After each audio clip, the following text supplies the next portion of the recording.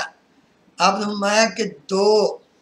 اس کی حدود جو ہیں سیاہ پتھروں والے دو میدانوں کے درمیان ہیں۔ ما بین لابتیہا، سیاہ پتھروں والے دو میدانوں کے درمیان ہے، اس کی جتنی جگہ وہ ساری کی ساری حرمت والی ہیں۔ آگے کیا فرمایا؟ لا یقطع عضاہا، اس کا کوئی درخت نہ کاٹا جائے، ولا یصاد صیدہا، اس کے شکار کو شکار کرنے کے لیے وہاں سے نہ بگایا جائے۔ نبی کریم صلی اللہ علیہ وسلم نے مدینہ منورہ کی۔ اسی طرح مکہ مکرمہ کے اندر بھی آپ نے فرمایا کہ وہاں کی کوئی گھاس نہ کاٹی جائے، وہاں کسی شکار کو نہ بگایا جائے، مکہ مکرمہ کے اندر جو گری ہوئی چیز ہوتی ہے اس کو وہاں سے نہ اٹھایا جائے، سوائے اس آدمی کے لیے جو اس کا اعلان کرنا چاہتا ہو تو وہ ایسے کر سکتا ہے، نبی کریم صلی اللہ علیہ وسلم نے فرمایا۔ اسی طرح نبی کریم صلی اللہ علیہ وسلم نے مدینہ طیبہ کے لیے برکت کی دعا فرمائی۔ اللہ اکبر۔ انس بن مالک رضی اللہ عنہ بیان کرتے ہیں رسول اللہ صلی اللہ علیہ وسلم نے فرمایا مدینہ کی فضیلت بیان کرتے ہوئے، اللہم اجعل بالمدینہ ضعفی مومنین عمر بن خطاب رضی اللہ عنہ کی کئی مرتبہ سنی کہ وہ ہمیشہ اپنے رب سے یہ دعا فرمایا کرتے تھے، امیر المومنین عمر بن خطاب رضی اللہ عنہ کیا دعا کرتے تھے؟ اللہم ارزقنی شہادتا فی سبیلک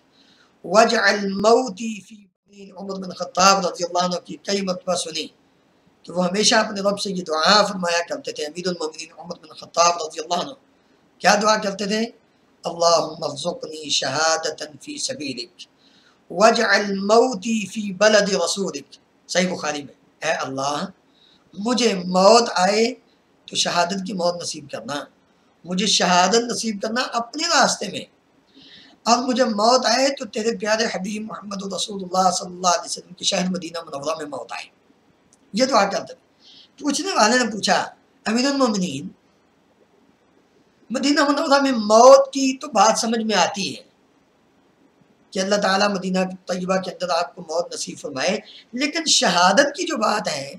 مدینہ کے اندر اب تو چاروں طرف اسلام اسلام ہو گیا، لیکن جب صدقے دل سے انسان دعا کرتا ہے اللہ تعالیٰ سے تو اللہ تعالیٰ اس کی دعا کو رد نہیں کرتے۔ اور یہی وجہ ہے کہ ہمیں ایک بتانے والے نے بتایا کہ علامہ ثانی علیہ صحیح رحمہ اللہ نے بھی یہی دعا کی تھی حج کے موقع پر عرفات کے میدان میں کھڑے ہو کر، اللہم ارزقنی شہادتا فی سبیلک واجعل موتی فی بلد رسولک۔ تو جو سننے والا تھا وہ بھی حیران ہوا کہ یہ شخص کیسی دعا کر رہا ہے، لیکن جس سچے دل سے دعا کی تھی اللہ تعالیٰ نے موت بھی دی تو شہادت کی دی ہے اس کے راستے میں، اسلام کی سربلندی کے لیے، اور جب موت آتی ہے دفن ہوتے ہیں تو وہ مدینہ منورہ میں۔ تو انسان تو نبی کریم صلی اللہ علیہ وسلم نے فرمایا کہ جو انسان اس بات کی استطاعت اور طاقت رکھتا ہو، اور پھر یہ دیکھیں کہ اللہ تعالیٰ نے کس قدر اعزاز بخشا کہ بیٹا بھی مدینہ منورہ میں دفن ہوتا ہے اور باپ بھی مدینہ منورہ میں دفن ہوتا ہے۔ یہ اللہ تعالیٰ سے جب انسان سچے دل سے مانگتا ہے تو اللہ تعالیٰ ضرور عطا فرماتے ہیں، اور یہ مدینہ منورہ کی فضیلت ہے۔ چھٹی فضیلت، آج بڑی باتیں ہوتی ہیں مدینہ منورہ کے حوالے سے، مکہ مکرمہ کے حوالے سے، جی وہاں کے لوگ اس طرح کے ہیں، یہ ہے وہ ہے۔ یاد رکھو نبی کریم صلی اللہ علیہ وسلم کا فرمان ہے اگر کسی کو اپنا ایمان ٹٹولنا ہے تو اس کو مدینہ منورہ چلے جانا چاہیے، اگر کسی کو اپنے صحیح مسلمان ہونے کا پتہ لگانا ہو تو اس کو مدینہ منورہ چلے جانا چاہیے، اگر وہ پکا سچا مسلمان ہوگا تو وہ مدینہ کے اندر رہ سکتا ہے، اگر وہ پکا سچا مسلمان مومن نہیں ہے تو وہ مدینہ کے اندر نہیں رہ سکتا۔ کیوں؟ اس لیے کہ ابو ہریرہ رضی اللہ عنہ بیان کرتے ہیں کہ قرب قیامت نبی کریم صلی اللہ علیہ وسلم نے یہ فرمایا تھا، ان الایمان لیأرز الی المدینہ کما تأرز الحیۃ الی جحرها، کہ ایمان مدینہ کی طرف سکڑ جائے گا، دنیا میں ایمان باقی نہیں رہے گا، ایمان سکڑ کے کہاں اکٹھا ہو جائے گا؟ سارے کا سارا مدینہ منورہ میں اکٹھا ہو جائے گا۔ تو ظاہر بات ہے جو مدینہ میں رہیں گے وہ مومن ہوں گے، جو مدینہ کے اندر رہیں گے لوگ وہ مومن ہوں گے، وہاں کا کنٹرول، وہاں کی یعنی سیکورٹی، وہاں کا انتظام، وہاں کے جتنے بھی کام ہیں وہ سارے کے سارے جو کرنے والے لوگ ہوں گے وہ مومن ہوں گے، ایمان اور وہ کام صحیح کر رہے ہوں گے۔ ظاہر بات ہے کہ اسلام کے اندر ایمان کے خلاف وہاں کوئی بھی حرکت نہیں ہوگی. کسی طرح سے بھی لوگ جس قسم کی بھی بات کریں ان کو یہ سوچنا چاہیے کہ نبی کریم صلی اللہ علیہ وسلم کا یہ فرمان ہے کہ ایمان وہ مدینہ کی طرف سکڑ جائے گا جس طرح سانپ اپنی بل کی طرف سکڑ جاتا ہے، اپنے سوراخ کے اندر داخل ہو جاتا ہے، کوئی نہیں دیکھ سکتا سانپ کو. اسی طرح ایمان مدینہ کے اندر، جس نے ایمان دیکھنا ہے وہ مدینہ کے اندر چلا جائے. اور مدینہ منورہ کے ساتھ کسی قسم کی کوئی بھی وہ سازش اور غلط حرکت اور اس کے خلاف پروپیگنڈا کرنے والے لوگ، سب سے پہلے تو ان کا ایمان ہی نہیں.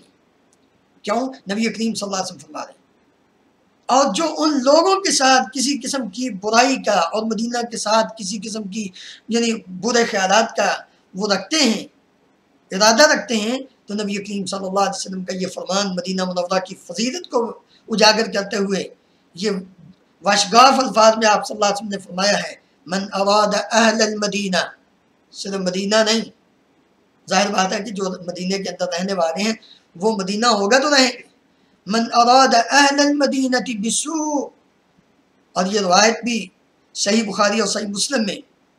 عام نہیں کسی کتاب کی، لوگ کہیں گے جی یہ اپنے طرف سے بنائی ہوئی ہے، صحیح بخاری اور صحیح مسلم کی روایت. آپ صلی اللہ علیہ وسلم نے فرمایا من اراد اہل المدینہ بسوء،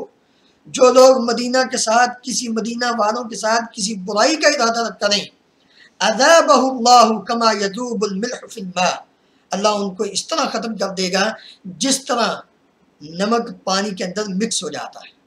نمک کا وجود باقی نہیں رہتا. اسی طرح ان لوگوں کا وجود بھی اللہ تعالیٰ ختم کر دیں گے جو مدینہ والوں کے ساتھ برائی کا ارادہ رکھتے ہو. تو اس سے بڑھ کر اور کیا مدینہ طیبہ کی فضیلت ہو سکتی ہے کہ مدینہ والوں کے ساتھ برائی کرنے والے لوگوں کا حال یہ ہوگا تو جو ڈائریکٹ مدینہ کی اور مدینہ کے خاص کر حرم جو ہے، مدینہ منورہ کی حدود حرم جو ہے، اس کے اندر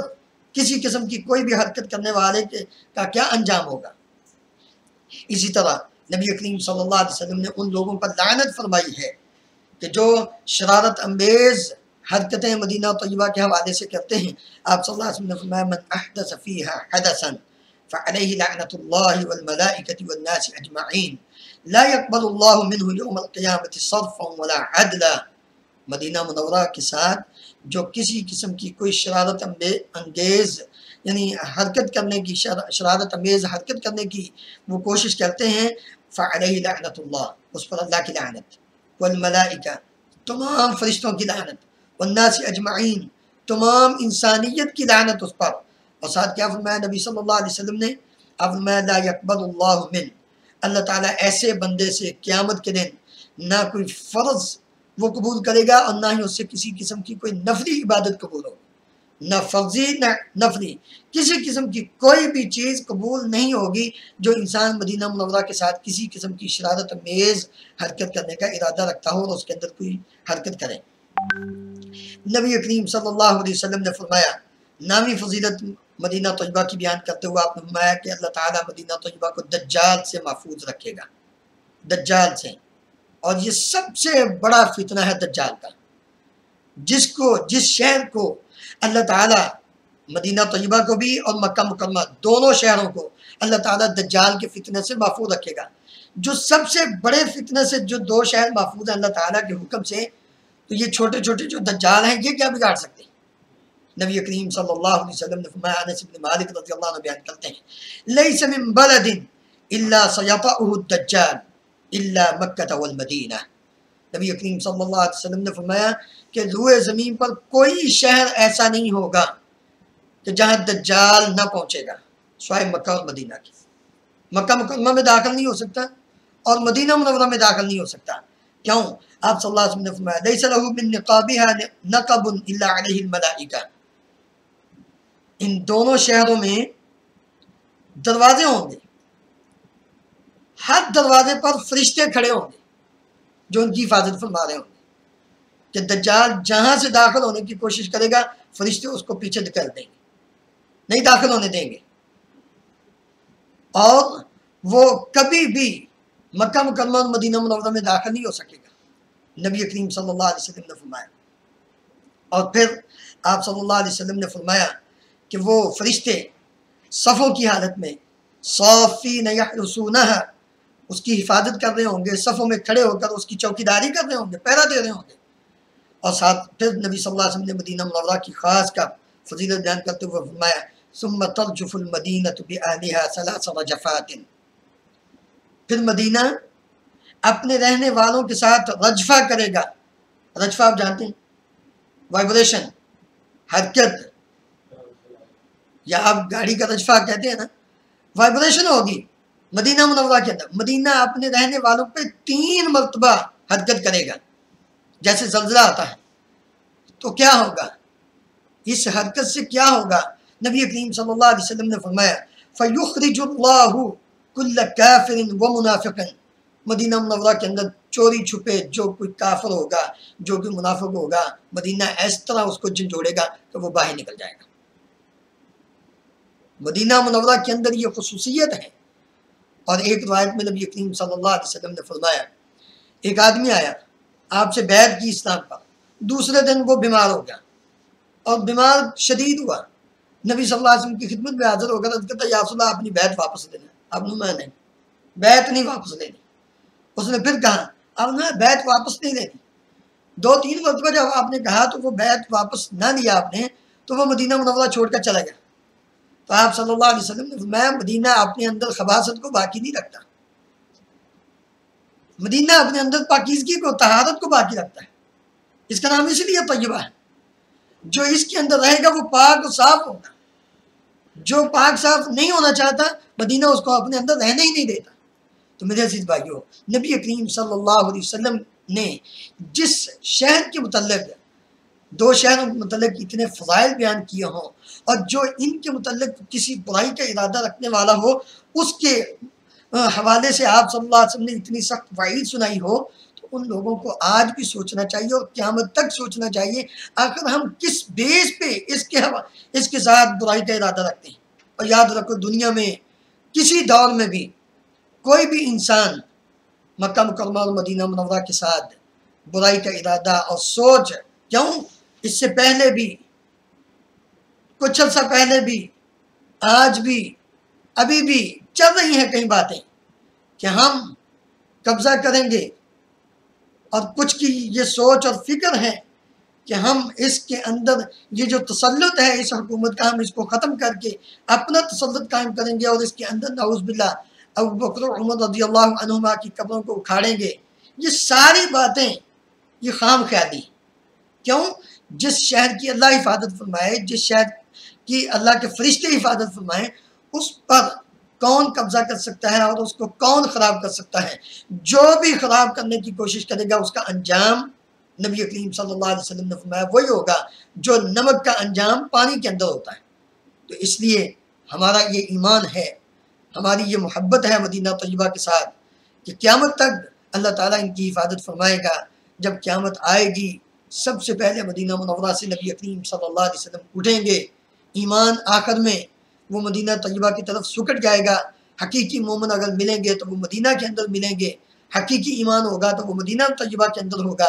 اسی حالت میں قیامت قائم ہوگی، اور اسی حالت میں نبی کریم صلی اللہ علیہ وسلم پھر جب اٹھیں گے قیامت کے دن، آپ نے فرمایا کہ سب سے پہلے میری قبر پھٹے گی اور میرے ساتھ ابو بکر و عمر، پھر ساری انسانیت، اور پھر معاشر کے میدان کی طرف جائیں گے. تو یہ وہ 2 شہر ہیں جن کی حرمت کو اللہ تعالیٰ نے نبی کریم صلی اللہ علیہ وسلم نے بیان فرمایا ہے. اس لیے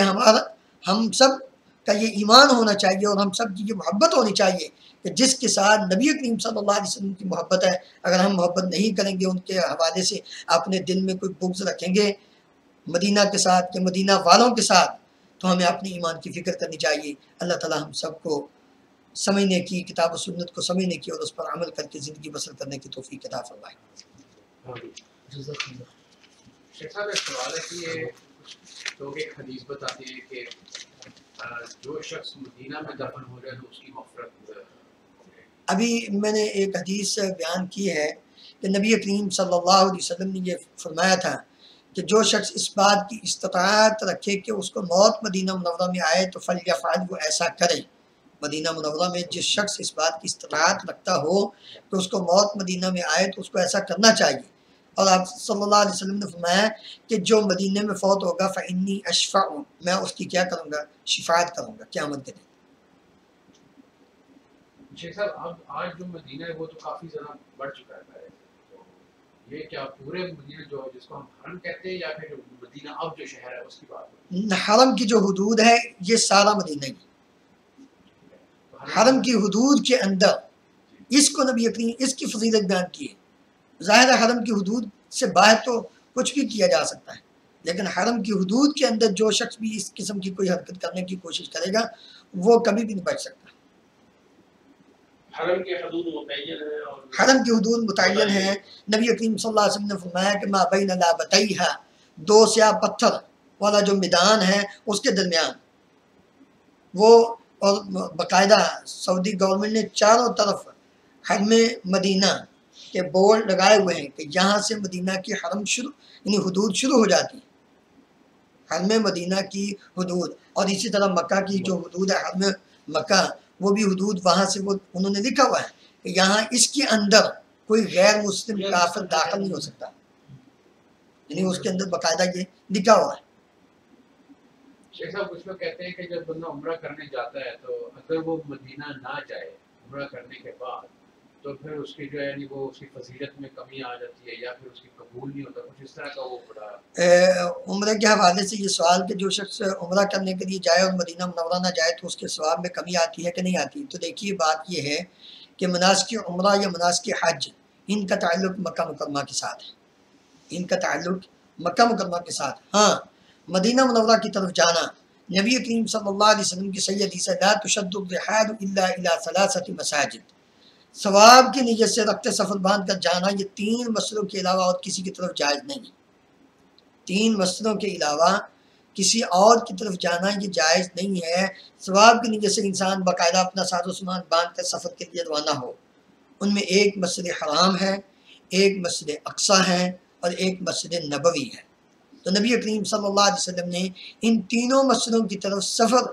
کی نیت سے ثواب کی نیت سے سفر کرنے کی اجازت دی اور آپ فرمایا کہ جانا چاہیے۔ البتہ مناسک عمرہ اور مناسک حج ان کا تعلق خالصتاً مکہ مکرمہ کے ساتھ ہے، مدینہ منورہ کے ساتھ ان کا تعلق نہیں ہے۔ نبی صلی اللہ علیہ وسلم کی مسجد کی زیارت کی نیت سے انسان کو جانا چاہیے اور وہاں جا کر نماز ادا کرنی چاہیے، کیونکہ آپ صلی اللہ علیہ وسلم نے فرمایا کہ میری مسجد میں، مسجد نبوی میں نماز ادا کرنے کا اجر و ثواب 1000 نماز سے افضل ہے باقی جگہوں پر، الا المسجد الحرام، سوائے مسجد حرام کے۔ تو مسجد حرام میں 1,00,000 نماز ادا کرنے کا اجر و ثواب ہے، مسجد نبوی میں 1000 سے افضل بہتر آپ نے فرمایا کہ نماز پڑھے، تو اس لیے سے انسان کو جانا چاہیے مسجد نبوی۔ اور اسی ضمن میں یہ بھی ایک سوال عموماً اکثر لوگ کہتے ہیں جی ہم تو صرف روضہ رسول صلی اللہ علیہ وسلم کی زیارت کے لیے جاتے ہیں، تو ان بھائیوں کے لیے یہ عرض ہے کہ دیکھیں آپ مسجد نبوی کی زیارت کی نیت سے جائیں تو اس میں اجر و ثواب ہے، تو روضہ رسول کی صلی اللہ علیہ وسلم کی زیارت تو آٹومیٹکلی ہو ہی جائے گی انشاءاللہ، تو آپ وہاں سلام پڑھیں درود پڑھیں تو وہ اجر و ثواب تو آپ کو ملے گئے، لیکن اگر آپ صرف اس نیت سے جاتے ہیں تو مسجد نبوی کی جو فضیلت ہے وہ تو آپ کی وہ نیت اور نبی صلی اللہ علیہ وسلم کی حدیث کی مخالفت ہوگی۔ تو دیکھیں اس کی مثال اس طرح آپ سمجھ لیں، ایک شخص گھر بناتا ہے اور گھر کے اندر کوئی کھڑکی یا کوئی وہ روشن دان رکھتا ہے اس وجہ سے کہ وہاں سے تازہ ہوا آئے، لیکن اگر وہ اس نیت سے رکھے کہ یہاں سے اذان کی آواز آئے تو تازہ ہوا تو آنی ہے، تو نیت بہتر ہو گئی۔ جب نیت صحیح ہوئی تو 2 اجر و ثواب، ایک وہ اجر و ثواب اذان سننے کا، دوسرا فائدہ جو تازہ ہوا کا وہ بھی۔ نبی کریم صلی اللہ علیہ وسلم کے پاس ایک صحابی آئے، آپ نے ان کے گھر کو دیکھا تو آپ نے پوچھا تھا یہ کس لیے رکھا ہے؟ یا رسول اللہ اس لیے کہ ہوا روشنی آئے، تو آپ نے اگر یہ نیت ہوتی کہ یہاں سے اذان کی آواز آئے تو اس میں ہوا تو آنی تو اس میں آپ کو اجر و ثواب ملنا تھا۔ تو اگر ہم نبی صلی اللہ علیہ وسلم کی حدیث کو مد نظر رکھ کر اس لیے سے مسجد نبوی کی یعنی ادھر جائیں، مدینہ منورہ میں جائیں کہ ہم نے مسجد نبوی کی زیارت کرنی ہے اور وہاں جا کر ہم نے نماز ادا کرنی ہے، تو اس میں دونوں یعنی ثواب تھا، مسجد نبوی کی طرف جانے کا اجر و ثواب بھی مل جاتا اور وہاں جا کر سلام اور صلات پڑھنے کا اجر و ثواب بھی یہ بھی انسان کو مل جاتا۔ تو اس لیے یعنی انسان کو نبی صلی اللہ علیہ وسلم کی مسئلہ ہے۔ البتہ عمرے کے اجر و ثواب میں یا حج کے اجر و ثواب میں کوئی کمی واقع نہیں ہوتی، اور یہ جو بات ہے کہ 40 نمازیں ادا کرنا یہ لازمی اور ضروری ہے، اس کی کوئی دلیل نہیں اور نہ نبی کریم صلی اللہ علیہ وسلم سے کوئی ثابت ہے۔ تو شیخ صاحب یہ جو جیسے آپ نے بتایا کہ مسجد حرام میں 1 لاکھ، میں نے یہ بھی سنا ہے کہ مسجد حرام میں 1 لاکھ اور مسجد نبوی میں 50,000 ہوگا. مسجد نبوی میں جو 50,000 والی نماز یعنی کہ ثواب والی جو روایت ہے وہ کمزور ہے، ضعیف ہے. اس لیے جو صحیح روایت ہے وہ 1,000 سے افضل. یہ جس طرح حرم میں حرم مکہ میں جو ہے وہ لڑائی کرنا جائز نہیں ہے، اس کی جو ہے وہ بتا دیے گئے، اسی طریقے مدینہ اسی طرح ہی جس طرح مکہ مکرمہ میں لڑائی کرنا یہ جائز نہیں ہے، اسی طرح ہی مدینہ منورہ میں بھی لڑائی کرنا حرم کی حدود کے اندر یہ جائز نہیں، درست نہیں. کیوں؟ نبی کریم صلی اللہ علیہ وسلم نے فرمایا کہ وہاں جو مدینہ کی کے حرم کی حدود ہے اس کے اندر کوئی شخص کسی درخت کو نہیں کاٹ سکتا، کوئی شخص اس کے شکار کو بگا نہیں سکتا، نہ شکار کر سکتا ہے، تو اسی طرح لڑائی بھی نہیں کر سکتا. اور مکہ مکرمہ کے اندر بھی نبی صلی اللہ علیہ وسلم نے فرمایا کہ مجھ سے پہلے کسی کو لڑائی کی اجازت نہیں دی گئی تھی، صرف میرے لیے ایک دن کے کچھ حصے کے لیے اجازت دی گئی تھی، اور جس میں چند لوگوں کو قتل کیا گیا تھا جب مکہ فتح ہوا تھا، تو نہ پہلے نہ بعد میں. تو اس لیے مدینہ منورہ کے اندر بھی لڑائی کرنا، جنگ کرنا یہ جائز نہیں ہے، درست نہیں. اس طرح جو مہینے ہیں حرمت والے مہینے وہ بھی ابھی تک باقی ہیں، اس میں بھی لڑائی کرنا ابھی تک جو ہے وہ اسی طرح حرمت والے مہینے اسی طرح ہی ہیں. یہ رجب کا مہینہ ہے، اسی طرح ذوالقعدہ، ذوالحجہ اور محرم کا مہینہ ہے، یہ بالکل اسی طرح ہے. شیخ صاحب یہ کچھ لوگ کہتے ہیں کہ یہ نبی کریم صلی اللہ علیہ وسلم کی جو قبر ہے وہ ادھر مسجد کے اندر ہے، تو اس سے وہ پھر دلیل لیتے ہیں کہ مسجد کو جو ہے وہ قبر کو جو ہے سجدہ. نبی کریم صلی اللہ علیہ وسلم کی قبر مبارک وہ مسجد کے اندر نہیں ہے، وہ ام المؤمنین سیدہ عائشہ صدیقہ رضی اللہ عنہا کے حجرہ مبارکہ کے اندر ہے. نبی کریم صلی اللہ علیہ وسلم کی قبر مبارک وہ آپ کے گھر کے اندر حجرے کے اندر ہے، مسجد کے اندر نہیں. مسجد کی توسیع ہوئی ہے بعد میں، لیکن وہ حصہ مسجد کے اندر شامل نہیں کیا گیا، وہ حصہ مسجد کے اندر گھر کا شامل نہیں کیا گیا. مسجد کی توسیع اس کے باہر باہر ہے. آج بھی اگر وہاں جا کر آپ دیکھیں تو وہ جو گھر کی جگہ ہے وہ بالکل سیپریٹ ہے، مسجد کے ساتھ اس کا کوئی لنک نہیں، کوئی اٹیچمنٹ نہیں. اس لیے یہ بات کہنا کہ وہ مسجد کے اندر ہے لہذا سجدہ نبی کریم صلی اللہ علیہ وسلم کی قبر کو ہے یا ابوبکر عمر رضی اللہ عنہ کی قبروں کو ہے، یہ بات بالکل غلط ہے، یہ درست نہیں ہے. وہ گھر ہے، وہ اپنی اصلی حالت میں اسی طرح ہی ہے، باہر اس کی حفاظت کے لیے جو کچھ ہوا ہے. نبی کریم صلی اللہ علیہ وسلم کی قبر مبارک کو جب کہ نور الدین زنگی کے دور میں یہ معاملہ ہوا تھا، جب آپ صلی اللہ علیہ وسلم کی قبر کو نکالنا اور آپ کے جسد اطہر کو نکالنے کی گنہونی سازش کی گئی تھی، تو اس وقت یہ سیسا پڑائی ہوئی دیوار نیچے تک، اور یہ بھی بات کہ نبی کریم صلی اللہ علیہ وسلم کی قبر تک کوئی شخص پہنچا، یہ چند دن پہلے ایک کسی نے کلپ بھیجا تھا اور اس کے اندر وہ پوری ڈیٹیل سعودیہ کی گورنمنٹ کی طرف سے کہ آپ صلی اللہ علیہ وسلم کی قبر کے چاروں طرف جو دیوار ہے اس کو کوئی دروازہ ہی نہیں ہے، یہ باہر جو دیواریں ہیں ان کو دروازے ہیں، جو اصل ہے وہ کسی کو نہیں پتا، نہ ہی اس تک کوئی پہنچ سکتا ہے، وہ اس قدر اس کی حفاظت کی گئی. تو اس لیے جو نبی صلی اللہ علیہ وسلم کی ابوبکر عمر رضی اللہ عنہ کی قبریں ہیں وہ گھر کے اندر ہیں، ام المؤمنین سیدہ عائشہ رضی اللہ عنہ کے گھر کے اندر، مسجد کے اندر نہیں ہے. مسجد پیچھے ہے، وہ الگ ہے، اور نہ ہی یعنی سجدہ قبر کی طرف کیا جاتا ہے، وہ مسجد کے اندر اللہ رب العالمین کو سجدہ کیا جاتا ہے. اگر کوئی شخص اس نیت سے مسجد کے اندر سجدہ کرتا ہے کہ آگے گھر ہے آگے قبر ہے تو اس کو اپنے ایمان کی فکر کرنی چاہیے، یہ شرک. ریاض الجنہ دوسرے کہتے ہیں کہ وہاں پر 2 نفل پڑھنا جو ہے وہ ایسی، اس کی کیا فضیلت ہے؟ دیکھیں نبی کریم صلی اللہ علیہ وسلم نے یہ فرمایا تھا ما بین بیتی و منبری روضۃ من ریاض الجنہ، میرے منبر اور میرے گھر کے درمیان جو جگہ ہے یہ جنت کے باغیچوں میں سے ایک باغیچہ ہے. تو انسان کو وہاں موقع ملے تو 2 رکعتیں پڑھنی چاہیے. آپ نے اس کو جنت کے باغیچوں میں، یعنی دنیا میں انسان نے اگر کسی جنت کے باغیچے میں نماز پڑھنی ہے تو وہ وہاں نماز پڑھے. وہ حضرت ام المؤمنین سیدہ عائشہ رضی اللہ عنہا کے گھر سے لے کر آپ کے منبر تک، اگرچہ اب اس کو تھوڑا سا وسیع کیا گیا ہے، اور اس عمومی حدیث کو سامنے رکھ کر جو وہاں کے تاریخ کو جاننے والے لوگ ہیں، علماء ہیں یا مورخین ہیں، انہوں نے نبی کریم صلی اللہ علیہ وسلم کے باقی جو گھر تھے، چونکہ مسجد نبوی کے ساتھ ہی تھے سارے، تو ان کو یہ واضح کرتے ہوئے کہ یہاں ام المؤمنین سیدہ ام سلمہ رضی اللہ عنہا کا گھر تھا، لہٰذا اس کو اس طرف بھی بڑھا دیا. تو میں نے ایک مرتبہ گیا تو دیکھا کہ پہلے تھوڑی جگہ تھی، زیادہ ہو گئی، تو میں نے وہاں پوچھا تھا کسی سے، تو انہوں نے کہا کہ اس لیے کہ چونکہ امہات المومنین کے گھر مسجد کے آس پاس تھے، تو بعض نے ام المومنین سیدہ ام سلمہ کا گھر اس طرف جو ہے وہ بیان کیا ہے، لہذا شمال کی جانب، تو اس وجہ سے نبی کریم صلی اللہ علیہ وسلم نے اس عمومی حدیث کو جو بیان کیا اس کے روشنی میں انہوں نے اس جگہ کے اندر توسیع کر دی ہے، یہ زیادہ بن گئی جگہ۔ تو ماں بہن بیتی و ممبری روضۃ من ریاض الجنہ، کہ میرے گھر، تو ظاہر بات ہے کہ نبی صلی اللہ علیہ وسلم کا ایک گھر تو نہیں تھا، ساری امہات المومنین کے گھر وہ ساتھ ساتھ ہی تھے، تو اس حوالے سے آپ نے اپنا وہ بیان کیا تو اس کی توسیع کی گئی۔ تو اللہ موقع اللہ تعالیٰ عطا فرمائے تو انسان کو وہاں نماز پڑھنی چاہیے۔ جی ایک صاحب یہ حرم کے ساتھ بقی ہے، اس کو اکثر جنت البقیع کہا جاتا ہے، نمبر ایک یہ۔ نمبر دوسرا سوال یہ کہتے ہیں جو وہاں پر دفن ہو جائے بغیر سوال جو آپ کے جنت میں جائے گا، اس کے بارے میں کیا ہے؟ دو سوال، ایک یہ ہے کہ بقی جو قبرستان ہے مدینہ منورہ مسجد نبوی کے ساتھ، اس کو جنت البقیع کہتے ہیں، اور دوسرا یہ سوال کہ جو لوگ وہاں فوت ہو کر دفن ہو جائیں وہ جنت میں جائیں گے۔ تو دیکھیے، پہلی بات تو یہ ہے کہ نبی کریم صلی اللہ علیہ وسلم نے یہ صحابہ اکرام رضی اللہ عنہم اجمعین میں سے کسی نے بھی اس کو جنت البقیع نہیں کہا، بقیع غرقد کہا ہے، بقیع غرقد کہا ہے، اس کا نام بقیع غرقد ہے، جنت البقیع نہیں۔ یہ ہم نے بعد میں آنے والے لوگوں نے اس کو یعنی جنت البقیع کا نام دیا ہے۔ تو نبی کریم صلی اللہ علیہ وسلم سے اور یہ صحابہ سے یہ بات ثابت نہیں ہے کہ کسی نے اس کو جنت البقیع کہا۔ اور دوسری بات یہ ہے کہ وہاں جو فوت ہو اور وہاں دفن ہو وہ جنت میں جائے گا، تو یہ بات بھی درست نہیں ہے، اس لیے کہ مدینہ منورہ کے اندر بہت سارے منافقین بھی اسی قبرستان کے اندر دفن ہیں۔ آپ جانتے ہیں ابی، عبداللہ ابن ابی رئیس المنافقین، خود نبی کریم صلی اللہ علیہ وسلم نے اس کی نماز جنازہ تک پڑھائی اور اس کو بقیع کے اندر ہی دفن کیا گیا،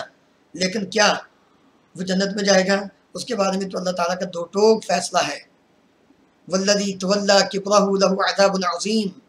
جو ام المومنین سیدہ عائشہ رضی اللہ عنہا والا جو واقعہ ہے افک تہمت والا، اس کا جو ماسٹر مائنڈ تھا اس کے لیے تو بہت بڑا عذاب ہے۔ اور جو اعتقادی منافق ہے جس کے متعلق آپ تفصیل سے جان چکے ہیں سورہ حشر کی روشنی میں، اعتقادی منافق جو ہے اس کے بارے میں اللہ تعالیٰ کا یہ فرمان ہے ان المنافقین فی الدرک الاسفل من النار، جہنم کا جو سب سے نچلا طبقہ ہے وہاں وہ ہوں گے منافق۔ تو اس لیے بقیع کے اندر دفن ہونے والا لازمی نہیں کہ انسان وہ جنت میں، ہاں اعمال اگر اس کے درست ہیں تو ٹھیک ہے وہ جنت میں جائے گا۔ البتہ اتنی بات ہے، جو مومن ہوگا، موحد ہوگا، صحیح مسلمان ہوگا، عملی کمزوری ظاہر بات ہے کہ وہ ہر ایک کے اندر پائی جاتی ہے۔ اتنی بات ضرور ہے کہ نبی کریم صلی اللہ علیہ وسلم نے فرمایا من استطاع منکم ان یموت بالمدینہ، جو مدینہ منورہ میں فوت ہونے کی استطاعت اور طاقت رکھتا ہو فلیفعل، وہ ایسا کرے، کیوں؟ میں قیامت کے دن اس کی شفاعت کروں گا۔ یہ فضیلت ہے، یہ فضیلت ہے مدینہ منورہ کے اندر رہائش رکھنے کی۔ اب میں المدینہ تو خیر لہم لو کانوا یعلمون، مدینہ ان کے لیے بہتر ہے اگر وہ اس بات کو جان لیں۔ اور کوئی شخص بھی مدینہ منورہ سے بے رغبتی اختیار کرتے ہوئے اس کی رہائش کو ترک کر دیتا ہے، ترک سکونت اختیار کرتا ہے، وہاں مدینہ سے نکل جاتا ہے، تو اللہ تعالیٰ اس کے بدلے وہاں مدینہ کے اندر ایسے شخص کو لائیں گے جو اس سے بہتر ہوگا رہائش کے اعتبار سے۔ اور پھر نبی صلی اللہ علیہ وسلم نے فرمایا کہ جو مدینہ منورہ کے اندر اس کی سختیوں کو جھیلتے ہوئے، وہاں کے مشکل حالات کو برداشت کرتے ہوئے پھر بھی وہاں رہتا ہے، تو قیامت کے دن نبی صلی اللہ علیہ وسلم نے فرمایا میں اس کی شفاعت کروں گا یا اس کی گواہی دوں گا۔ تو یہ وہاں فوت ہونے کی فضیلت تو بہت ہے۔ جی شیخ صاحب، اسی کے حوالے سے کچھ کہا جاتا ہے کہ جو بڑے بڑے صحابہ تھے جب مدینہ چھوڑ کے چلے گئے تو پھر وہ کیوں چھوڑ کے چلے گئے جب اتنی فضیلت؟ وہ مدینہ منورہ کی سختی کو سے تنگ آ کے نہیں وہاں سے گئے تھے، اب میں کہ جو اس سے بے رغبتی اختیار کرتے ہوئے، وہ مدینہ کو بے رغبت یعنی اس سے ترک رغبت نہیں تھی ان کی، یعنی منہ موڑ کر نہیں وہاں سے گئے تھے، وہ دین کے داعی بن کر وہاں سے گئے تھے۔ نبی کریم صلی اللہ علیہ وسلم کے داعی بن کر انہوں نے مختلف علاقوں کا سفر کیا تھا، اور وہاں جا کر لوگوں کو یا ان کو وقت کی جو حکومت تھی یا وقت کا جو خلیفہ تھا وہ ان کو بھیجتے تھے کہ جاؤ تم فلاں جگہ پہ گورنر بن کر، کوئی بھی مدینہ کو چھوڑ کر جانے کے لیے تیار نہیں تھا۔ جی خوارج،